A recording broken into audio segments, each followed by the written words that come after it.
here in Owasso, our FNL game of the week. Owasso versus Jenks. You're looking at some adorable little kid fans. If they're not adorable, blame Jordan, our producer. I can't actually see the shot. I was told they were adorable little kid fans. Caden McFarland alongside. We got some future ball players behind us, not too. Not calling you adorable. Look at these little guys go. Yeah. What a great atmosphere, right? Love Friday it's night football. Obviously a community event everywhere. I don't know if anybody does it bigger or better than Owasso. Yeah, it really, all of our schools, they're so entrenched within the community, and it's always, wherever we go, we love going out and seeing people, meeting everybody from where they're from. What a special matchup. Yeah. Obviously, Bixby is #1. Defending state champions multiple times. They beat Owasso last week, then you draw a line. But these two are vying for the position of, second best team in Class 6A1 right now. What do you like about the matchup here? Obviously, lots of great players all over the place. What do you think is key? Yeah, certainly playmakers on both sides. But when you're talking best versus best, you look at the front line, and especially if K.D. Jones can run behind that Jenks front line. Riley Kester is a D1 prospect. Yeah. But then on the other side, Taj Overton is an OSU commit, and he loves nothing more than disrupting a run game. But no matter what happens, when you talk about Jenks, the problem number one is number two. And especially the offense that Coach Cronister brings, I was very excited to see how it was going to work out, and it worked out perfectly. So, big week coming up for Owasso, so we'll see how the offense displays. Great start. Up front, kind of putting a couple new pieces together, including a freshman. Jamison Mobley started at right tackle. All those guys up front did a phenomenal job, really led by Riley Kester. He's special. Start with just DNA. I mean, he has it. He's got the bloodline. But he's been doing it. I watched him as a freshman play and make plays. And I think he plays with a lot of confidence and a lot of skill. And because of that, he's hard to tackle. The point differential could not be more different. Jenks comes into tonight's game plus 44 after a Week 0 win. Owasso minus 28 after a Week 0 loss. However, both coaches agree those numbers aren't going to mean anything toward what the final scoreboard will show. Knowing Coach Blankenship and knowing myself, too, we went through a game like that, and I have in my career, the type of practices they've had this week, and everybody on social media telling them how bad they are or whatever. So they're going to come out with an edge with in front of their home fans, and they're going to be ready to play the Trojans for sure. I've tried to remind them that when you play good teams at the beginning, it doesn't end well. I mean, that's same thing down in Austin and in South Bend and Clemson, South Carolina, and Tuscaloosa. I mean, you find out what you're made of and go back to work. Let's go. So, of course, these two played an epic state semifinal 1 year ago, triple overtime. I would love to see an epic ball game tonight. Triple overtime would not be great. We have a 10 o'clock Those show. highlights would be tight. That's right. Friday Night Live begins at 10:15. Dan back in studio. Me here in Owasso. Owasso versus Jenks. What a great matchup it is. All right, let's send it back over to Michael and Naomi. Thanks, guys. I mean, it feels so nice out here. I feel like we're getting a little bit of warmth from the sun, but it's still cool enough to be perfect to sit in these stands tonight. Yeah, nice to see a little bit of that sunshine out there right now, for sure. We've got, again, temperatures that have been quite cool across the area. Let me flip down my mic now. Yeah, hopefully you can hear me now. Yeah. I was muted there for a second for my own fault. But, yeah, we've got the cool temperatures out there this evening. The jacket's certainly going to come in handy if you are going to be heading out to any of the games tonight. And we're still keeping an eye on those rain chances as well. Let's pop up here what it looks like for tonight. This basically takes us through the high school football games tonight. The highest chances are going to be up along the Oklahoma and Kansas line, and we might see a few more showers develop between about 9 to 10 o'clock as you head down to parts of Pittsburgh County or Hughes County. Everywhere else fairly isolated, so I don't think it's going to be anything that's going to wash out any of the games tonight. Now notice overnight tonight through early tomorrow morning, we are going to see an increase in coverage of some showers, maybe a few rumbles of thunder. Would not be surprised if we picked up a little bit of rain in Tulsa through the overnight hours, and then heading into Saturday morning, a window there from about 6 to 9 o'clock in the morning that maybe we still have a couple lingering isolated showers, but the overall trend will be for us to dry out as we go into Saturday. Taking a full screen here, let's take a look at the radar. You can see,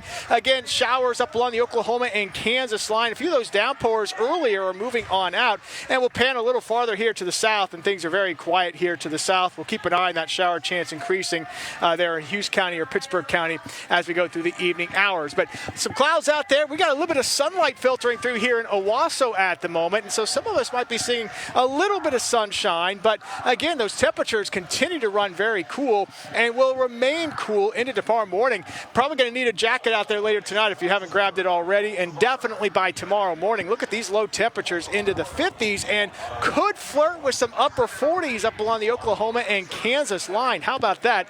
Rolling into tomorrow afternoon, look at how awesome this looks. Oh my goodness, what a day. Outdoor plans, you betcha they are going to be a go. Lots of sunshine in the afternoon, comfortable temperatures, comfortable humidity values. Maybe somebody south and east makes a run to about 80 degrees, but that's probably about the warmest we'll see tomorrow afternoon in the area. Really nice day. And that means if you're heading to Norman for OU and Michigan, we've got a perfect night for football. Temperatures will be cooling back down into the 60s by the end of the game, but clear skies, or at least mostly clear skies expected. And also a lot of county fairs ongoing as well as we head into the weekend. We've got not just a beautiful Saturday, but a super Sunday too, with those temperatures up near the 80-degree mark in some spots and some upper 70s, and along with that, some sunshine. Now, it does look like temperatures are going to gradually warm up as we go through next week. Maybe a slight chance of a shower or storm around the Tuesday time frame as moisture starts to return back from the south. But it does look like, Naomi, once we get into next Friday for those Friday night football games, it's probably going to be a bit warmer and a bit more typical of what we would see for this time of year. But whew, it's certainly feeling cool out there tonight. Well, we will enjoy this while we can. Yes. So just a couple of minutes ago, we were looking on the field as the team is warming up, and we see some of the youngest players looking at the older guys saying, that's going to be me one day. I want you to take a look here. We have some of our future Rams. They look so cute. They're having such a good time. Of course, our Emma Birch is with them, just as excited as ever. We have so much more coming up for you on Friday Night Live. We'll check back in soon. It's an all-skate, everybody in action on week one of the high school football season. Top games of the night. We've got Cassia Hall visiting Rejoice Christian. OU's newest commit, Zizi Oakfalazy. Said that wrong. My apologies, Zizi. In action for the Eagles. We'll have highlights at 10. Broken Arrow back in the natural state trying to beat Fayetteville. Lincoln Christian Heritage Hall in a battle of 1 versus 2 in Class 3A. Bixby facing Sand Springs. Both of those teams might just be hoisting a gold ball in December. And, of course, here in Owasso, our game of the week, number 2, Owasso, number 3, Jenks. Heck of a slate here on week one of the high school football season. We welcome you into sports. Oakfalazy. Oakfalazy, By thank you. November, you'll have it down. No, we'll get that tonight. Caden McFarland alongside Dan Lindblad.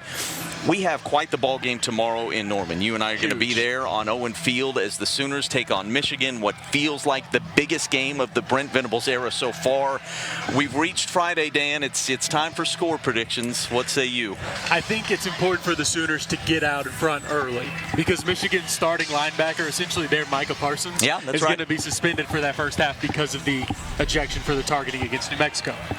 I think OU uses that to their advantage. I think they get a bunch of points early. Oh. I'm thinking it'll be 30-17. Whoa, that's quite a few points. I went 23-17. I guess it's not that much more. It's one touchdown, man. I think we're going to have ourselves a slobber knocker. John Mateer's ability to move the chains with his feet will be huge and open some things up. I think that OU defense is going to be great. Yeah, what can Jade not give you? If that Michigan defensive line wins that battle big, that one matchup can maybe change everything. Okay, OSU at Oregon at number 6 Oregon. A few years ago, I mean, these two programs had so much in common. Obviously, right? They were kind of the nouveau riche, great offenses, did all the Jersey stuff. At this moment, Oregon's a 4-touchdown favorite. Yeah, Oregon the points, and I think we move on. There's just nothing else to it. I think it's a game you just take one on the chin and move on for the next week. I'm going to say OSU covers 41-17. Maybe a backdoor. Hey, maybe a late touchdown. TU, New Mexico State in Las Cruces. The Golden Hurricane trying to get to 2-0 for the first time since 2015. Your score, Dan? They do it 30-20.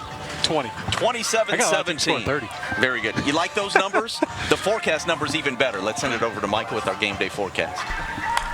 We got to go out there tonight, and of course, if you are heading to Norman for the OU game on Saturday, great weather down there as well. High temperatures tomorrow into the 70s. We're going to enjoy quite a bit of sunshine, maybe some clouds or a stray shower early in the morning, and more sunshine on Sunday. If you have any plans to watch any of the NFL action on Sunday, some beautiful weather to do so. Hey, it's a cool night out here tonight. We've got more Friday Night Live coming up.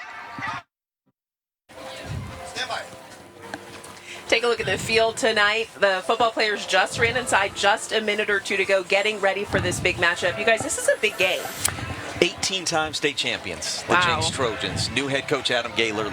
The opener was promising for those guys, but Owasso's sort of owned this yeah, especially rivalry recently. for They a won little bit. the most important one, that being state semifinals last year to go to the state championship game. But 3 in a row, Owasso has beaten Jenks. Teams don't beat Jenks 3 times in a row. Not many. Adam Gaylor made it clear to his squad that they need to end that tonight. So they're gonna come. We talked about Owasso coming in fire after what happened last week. Jenks is gonna come in with fire, not wanting to repeat history. Definitely a lot to prove. We have a lot more for you coming up on FNL in the next half hour.